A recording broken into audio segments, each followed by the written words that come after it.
Hey everyone, my name is Jake. Today I'm going to be making a DIY version of a brand new fitness product called the Monkii 360. So in the past I've made DIY versions of other Monkii products, the Monkii Bars 2 and the Pocket Monkii over here. So I have a lot of respect for this company because not only do they make amazing fitness products, but they also support people making DIY versions of those products. So they sent over a prototype for me to play with and inspect and try to come up with a plan for this DIY. So this is the Monkii 360. It is roughly an 8-inch ball with a whole lot of awesome design features. They have these really great grips. It's made out of this rubberized, rigid foam. It has these nylon anchor straps, and underneath you can access the inside through this cap. Inside you can store the bungee, and it has this awesome stretchable bungee which hooks onto a door. I find it similar to something like a medicine ball, resistance band, like jumping rope, battle rope. So it's really great for that high intensity Tabata style workout, and they have a lot of new workouts and fitness plans coming for this product. So I went around to a few hardware stores and sporting goods stores, and I came up with a plan for making a DIY version of this Monkii 360. So in addition to this video, I will be making a full write-up of this build with lists of materials and tools and full descriptions of each step. So go ahead and check that out. Let's get started on this DIY Monkii 360. Okay, you're going to need a miniature basketball, a can of spray expanding foam, a 3-inch PVC end cap, a 3-inch PVC threaded cleanout with a threaded cap.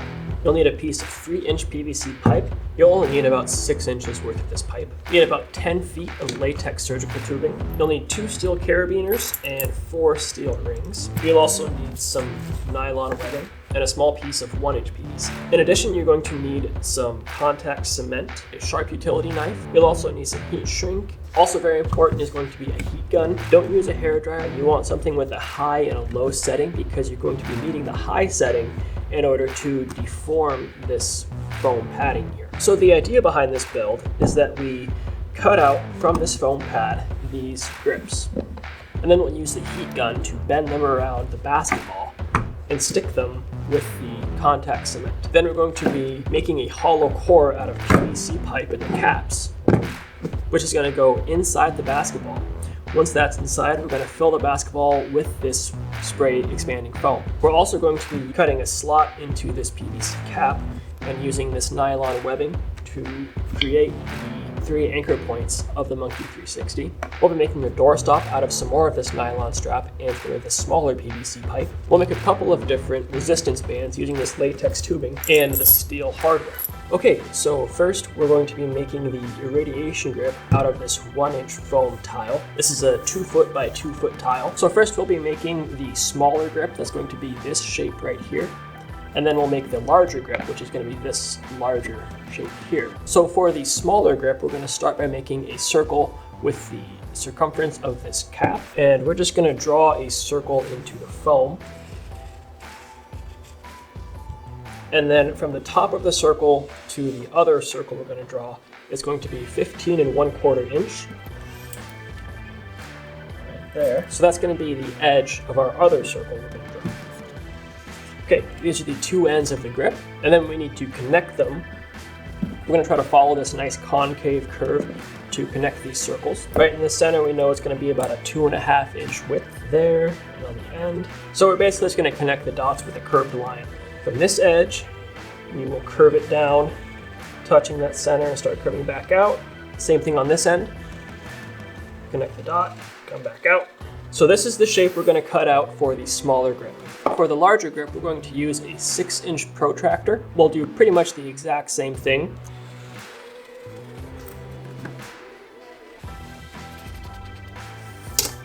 In the middle, it's about 5.5 inches wide.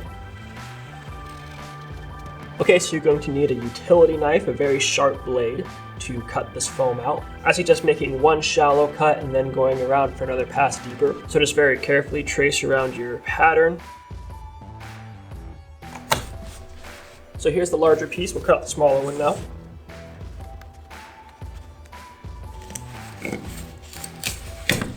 Okay, the next thing we want to do is get these grip pieces bent around the basketball. We want to be able to put a curve into these and not have them spring out. So we're going to use our heat gun and apply heat over both sides of this to get them malleable, and they'll bend, and when they cool off, it'll hold its shape. I'll show you how that's done. So make sure that your heat gun is on high, and be very careful because this does get hundreds and hundreds of degrees hot. So be very careful with this part.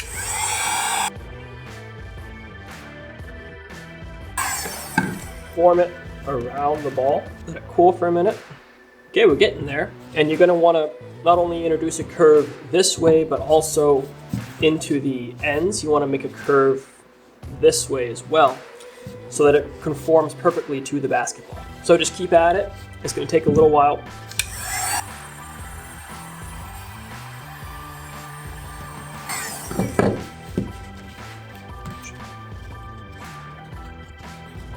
That's about what you want. You wanna make sure that it kind of looks like earmuffs. Okay, then we can move on to the bigger one. Same process. So that's about what you want. Got the larger and smaller grips bent how I like them.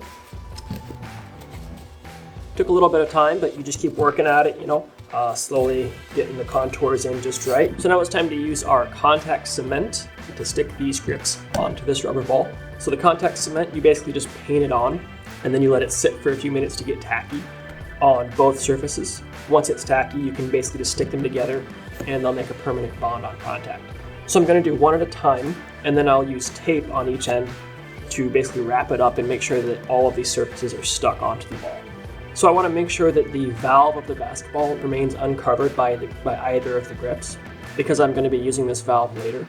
So I'm actually going to use my Sharpie and draw this outline on the ball. That way I know exactly where to paint on my adhesive. So I'm going to start by painting on the ball. Pay special attention to the edges because that's going to be what's actually getting the most shear force when you're gripping this thing. We will leave that to sit and get tacky, and we'll get to work on painting the inside of the grip here. Or is it easier to just dump some on? Okay. Try that. Now you let those sit for about, 5 minutes till it tacks up. Okay, it's been about 15 minutes. It's nice, and the glue is nice and glossy, as you can see here. So I'm gonna go ahead and put the two halves together. Hopefully this works. You only get one shot at it. It says it makes a permanent bond right on contact. So I'm just going to do this kind of slowly. So it's stuck on there pretty good. I'm going to use this masking tape to make sure that all these little edges get pushed down and held in place.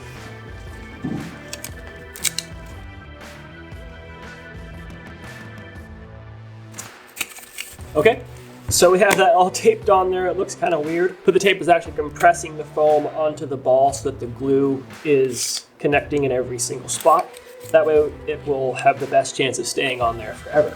So I'm gonna let this sit overnight, and then we'll unwrap it and do the other piece tomorrow. Okay, it's the next day. I'm gonna go ahead and unwrap.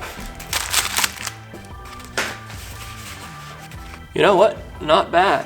For now, we're going to go ahead and stick on the smaller grip here, like that. And we'll try to get it symmetrical between each part here. Remember, we're keeping the valve exposed. So I'm gonna do the same thing, use my Sharpie and draw the outline to give me the idea of where to apply the glue. So we'll put glue on this surface, same as last time.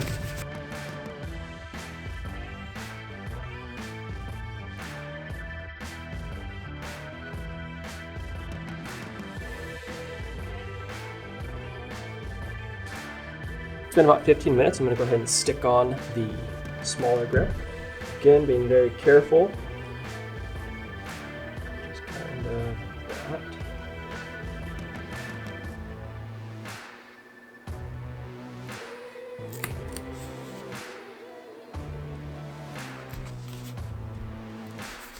So I'll go ahead and tape this up as well, and making sure to get all of the edges. You can see that they're starting to pull apart just a little bit. So I'm going to make sure that the tape really compresses those down and holds that. We're going to let this sit for several hours. In the meantime, we're going to go ahead and make our inner hollow core. So the first thing I want to do is make these anchor straps. You can see that they're coming through this hard plastic ridge. They each have their own slot. How I'm going to do that is I'm going to use this Dremel tool to cut slots in the top of this cap. And then I will use this nylon strap to make 3 of these nylon anchor points. I'm going to use about 8 inches each, so I'll cut these.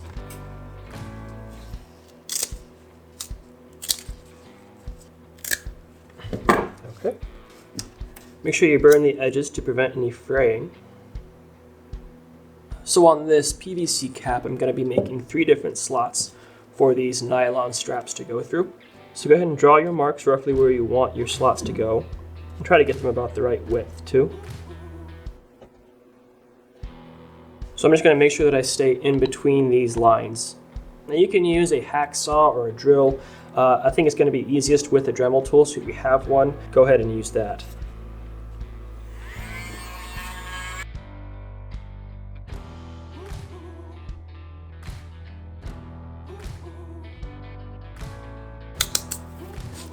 Okay, go ahead and give it a test fit. You want the slot to be wide enough to get 2 pieces of nylon strap in there, but not so wide that this little bubble can go through. See, I made mine just a little bit too wide on this one. I'm liking how this looks. So what we need to do is go in behind here and sew these joints together so that they can't come back through the other way when I pull on them. To do that, I'm going to use some fishing line and a thick needle that can go through nylon. So we have our needle strung up.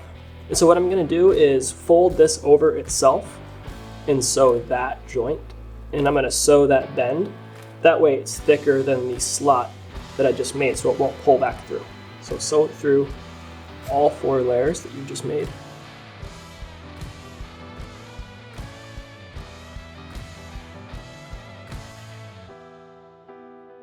So I'm just going to tie this end off by stabbing it through and just making a knot in the thread, just like that, and that should hold pretty tightly. So now just cut that off so that you can see that I've stitched all these layers together, it's good and thick, and that it's not going to pull through the slot I made. It's going to lock onto itself. So you can just go ahead and sew each of these ends the exact same way. Okay, so there are our 3 anchor points for the Monkii 360. They are pretty solid on there. Great. Okay, so now we're going to be making the hollow core. So that's going to consist of this top cap. It's going to go over a 3-inch pipe, and then we'll have to cut this so that this cap can go on the other end too, the total length of which needs to be about 9 inches. So that equates to making a cut here about 6 inches. So I'm going to cut this pipe at 6 inches, and that should give us the right dimensions to fit flush on the top and bottom of the Monkii 360 ball. So we'll go ahead and make a mark at 6 inches all around. So you can use a hacksaw to make this cut and just cut right along the lines. To save time, I'm just going to use a reciprocating saw with a plastic or PVC cutting blade.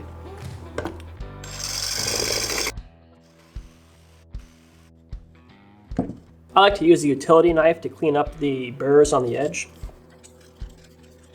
I've got my pipe cut and my 2 ends prepared.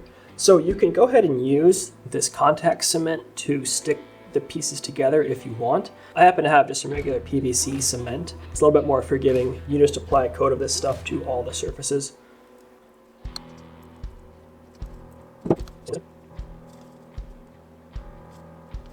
You gotta work a little bit faster with this stuff, so go ahead and just get them put together, give it a quarter turn, and that's it. Let that sit for about 15 minutes. I'm gonna go ahead and do the other end at the same time though.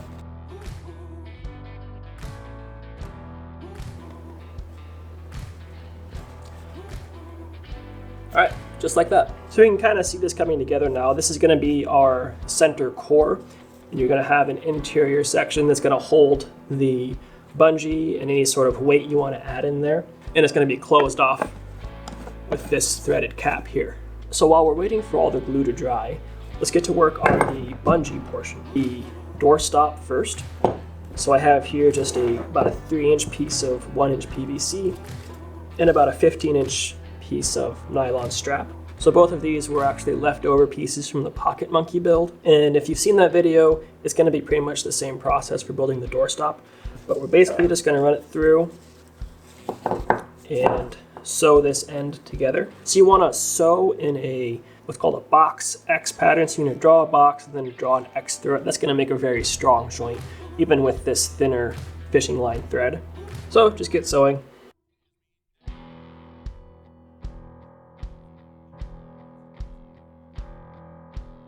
Okay, so there's the finished stitch. We can go ahead and just cut this off and tie it. Cool. And then you can just tuck this away, and now you have a doorstop. So this is basically just going to keep a carabiner on it, and this is what you'll connect to your bungees when you make them. So let's go ahead and make the bungee now. So here I have 10 feet of latex tubing. Inside this bungee is probably also latex tubing. This is just the standard resistance band material. You can do some research on your own, but this cross section, I did some experimenting, and basically this equates to about a 15-pound resistance band. That means when you pull it to 3 times its length, the amount of pull that takes is 15 pounds. This is about a 2-foot resistance band, so we're going to go ahead and cut off 2 feet as well. So because I have 10 feet of total latex tubing, I'm actually going to make 1 2-foot section, and then with the remaining 8 feet, I'm going to make 2 doubled up sections of 2 feet. So double this would be a 30-pound band. And you can just use regular scissors or a knife to cut this. Okay, so there's 1 15-pound band. So then we're going to cut out a 4-foot section.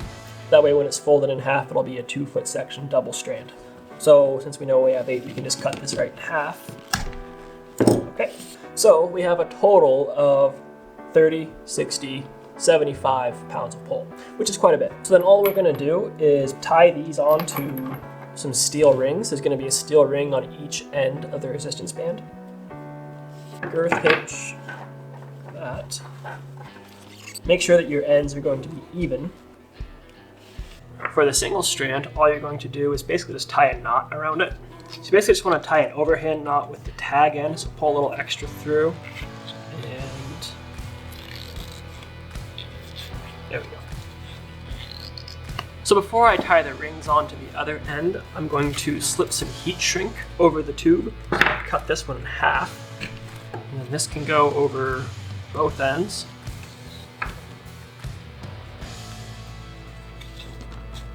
And what this will do is we'll shrink it down and it will secure these knots. It'll be helpful on this tag end here so it won't pull back through. There. Okay, it's time to finish this thing. So now we need to get this inner core into the ball. And the way we're going to do that is we're just going to cut a hole in either end of this ball and slide it in, secure it on either end, and then fill the ball up with foam. So I'm just kind of gonna eyeball this. I'm gonna use the diameter of this threaded cap. Try to make sure it looks even. I'm just gonna draw a circle around it. Okay, do the same thing on the other end. So now we need to cut all the way through this foam and through the rubber of the ball, just in this shape. So this is why we put the grips on first, is so the basketball would hold its shape while we were cutting into it. So we do want to make sure that the walls of this hole we're making are straight up and down. Okay, so I think I have these holes lined up exactly as much as they need to be. And it's a good time to fix up any of the seams around the grips that may have come loose. Just go ahead and add some contact cement and get those tightened up. You can get your hand in there and push really hard. Also, while we have the ball open, this is the air valve used to fill the basketball, and we want to basically just cut that out so we can insert the straw for the expanding foam later.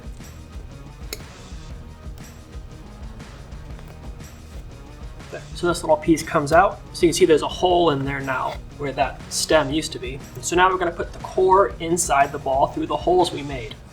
And to secure it, we're going to use contact cement, but we're not going to let it dry first. We're just going to spread it on and then immediately put the core in. That'll give us a chance to slide it through and get it in position before it all dries. We want to be pretty quick with this too. Okay, let's do the other side real quick. And add some to core here.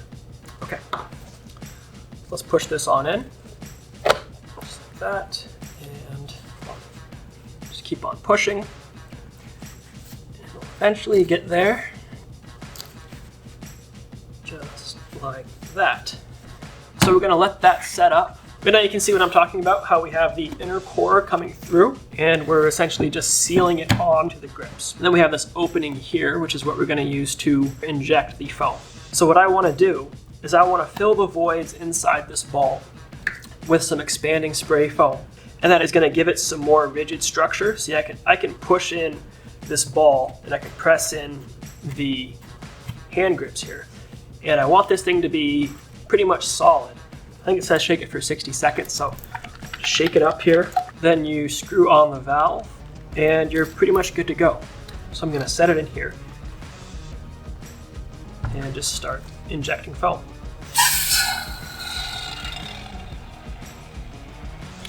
So I'm going to move the foam around just so it spreads out fairly evenly. I'm not sure how much this is going to take.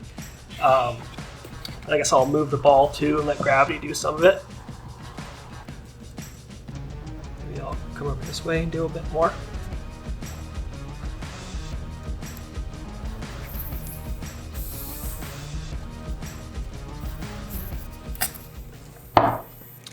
Okay, well, it's shooting out everywhere. So yeah, that was exciting.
And that's it. This is the DIY Monkii 360.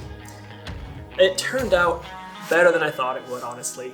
It can do just about anything that the original can do. So that's it for this Monkii 360 DIY project.